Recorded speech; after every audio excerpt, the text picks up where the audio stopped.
whatever it takes to get you to try harder, read more, set your goals, and go for it. Here's the next attitude disease. Overcaution. Some people never will have much. They're too cautious. Now, you can also be too reckless, but you can also be too cautious. This is called the timid approach to life. And my caution was always the risk. Risk used to drive me right up the wall. I used to say, what if this happens? It's called the language of the poor. What if this happens? And on top of that, if this was to happen, look at the fix I'd be in. I better not try. I could always ace myself out. Then I'll tell you what changed my whole life when I finally discovered it's all risky. The minute you were born, it got risky. If you think trying is risky, wait till they hand you the bill for not trying. If you think investing is risky, wait till you get the tab for not investing. See, it's all risky. Getting married is risky. Having children is risky. Going into business is risky. Investing your money is risky. It's all risky. I'll tell you how risky life is. You're not going to get out alive. That's risky. The Englishman says, well, if that's the way it's going to work out, let's give it a go. Right, that's what it's for. Give it a go. Somebody says, yeah, but I'm looking for safety and security. Fine, then huddle in a corner. We'll cover you with a sheet, bring you 3 meals a day. And we'll protect you, feed you, look after you, care for you. We won't let anything happen to you, and you'll probably live to be 100. The guy said, well, yeah, I'd live to be 100. But what a way to live. Right. What a way to live, safe and secure. Don't ask for security. Ask for adventure. Better to live 30 years full of adventure than 100 years safe in the corner. And see, it's not important how long you live. What's important is how you live. Here's the next attitude disease. We're almost through with this motley list. In fact, we're almost through. Hang on. The next one is pessimism. Pessimism, the deadly disease of always looking on the bad side, the problem side, the difficult side, checking all the reasons why it can't be done. The poor pessimist leads an ugly life. He doesn't try to figure out what's right. He tries to figure out what's wrong. He doesn't look for virtue. He looks for faults. And when he finds them, he's delighted. How ugly. This is the poor guy who looks through the window, doesn't see the sunset. He sees the specks on the window.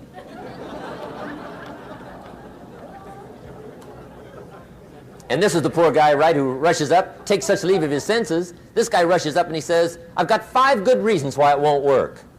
He's so dumb he doesn't know. All he needs 1. He's got 5.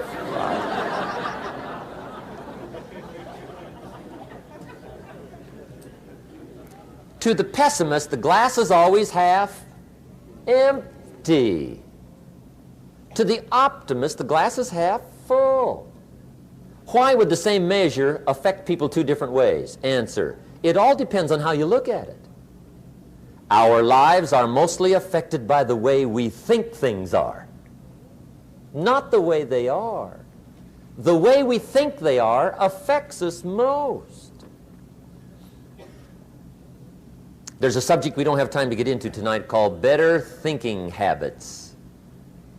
One of the major things Shove taught me when I met him, he said, poor thinking habits keeps most people poor.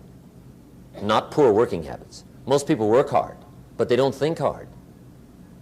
And Shove taught me that the mind is like a factory, a mental factory. And whatever you think about all day long pours ingredients into this mental factory. And that's what builds the economic, social, financial fabric of your life. He quoted me a Bible phrase that says, as you think, so you become. How awesome. When he talked about poor thinking habits, he had me. I used to start the day reading the morning newspaper. I mean, you can believe that or not. I'd get a cup of coffee and read the paper. I'd load up on wars and riots and murders and stabbings and killings and bank robberies and muggings and car wrecks and tragedies.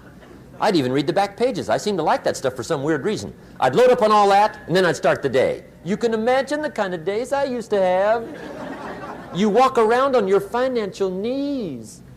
They call you economic peewee.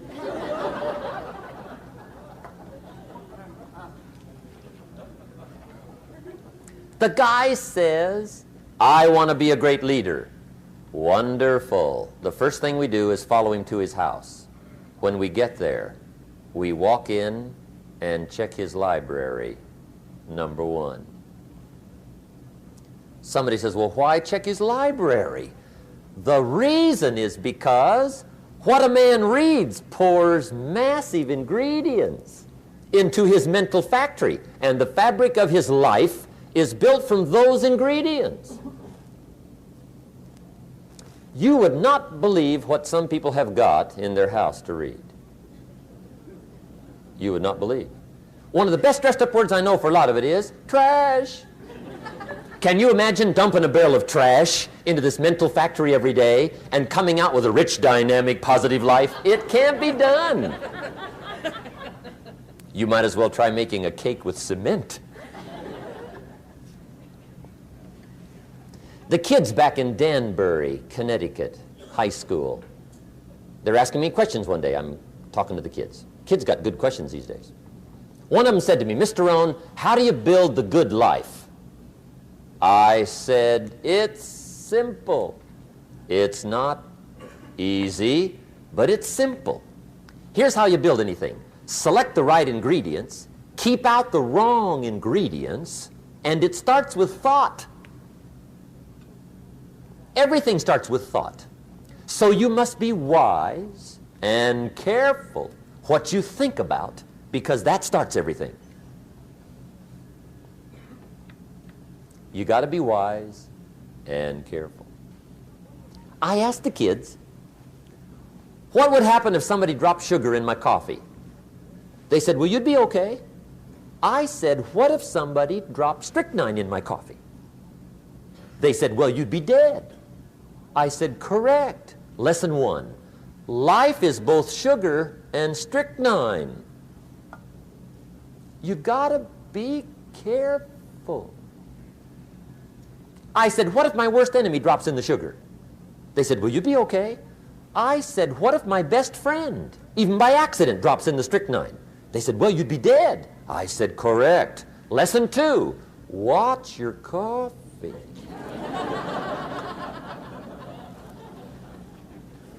You got to be careful. See, it doesn't matter who hands you the bad stuff. It doesn't matter where you get the bad stuff. It'll still do its damage on your bank account, wherever you get it. Mr. Schoaf gave me one of the greatest phrases when I first met him when he said, Jim, every day stand guard at the door of your mind. How important. Stand guard at the door of your mind. And you decide what goes into your mental factory. Don't let anybody just dump anything they want to in your mental factory, because you've got to live with the results. Okay, here's the last disease, and we're through with this list. In fact, we're almost through. Hang on.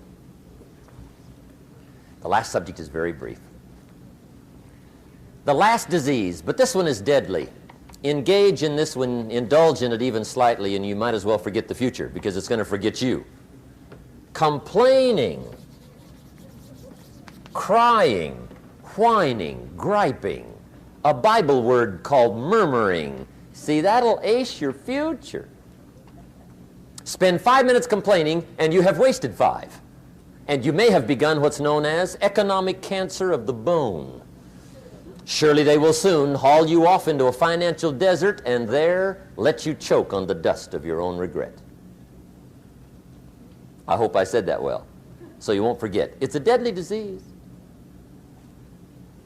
If you don't think it's bad, ask the children of Israel of Old Testament fame. Typical of us all, their story just happened to get in the book. Story says, children of Israel were slaves. God performed a series of dazzling miracles and got them out. And now they're heading for the promised land. Remember the story? Heading for the promised land. Tragedy of the story, they never got there. Reason. From day one, they started to complain. They griped about the water. They griped about the weather. They whined and cried and griped about the food. They griped about the leadership.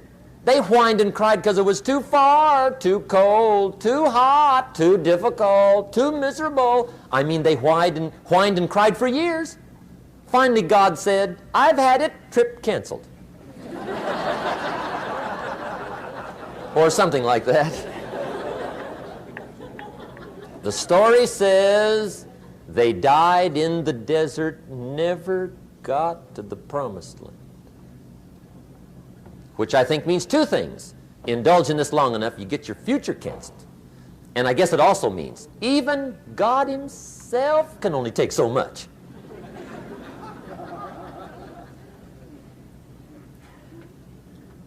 Okay. Just be on the lookout of the things that can destroy all the good you start. The war is on. And this evening, tomorrow, mentally, personally, socially, economically, you got to make sure you're winning the war. And this is part of it.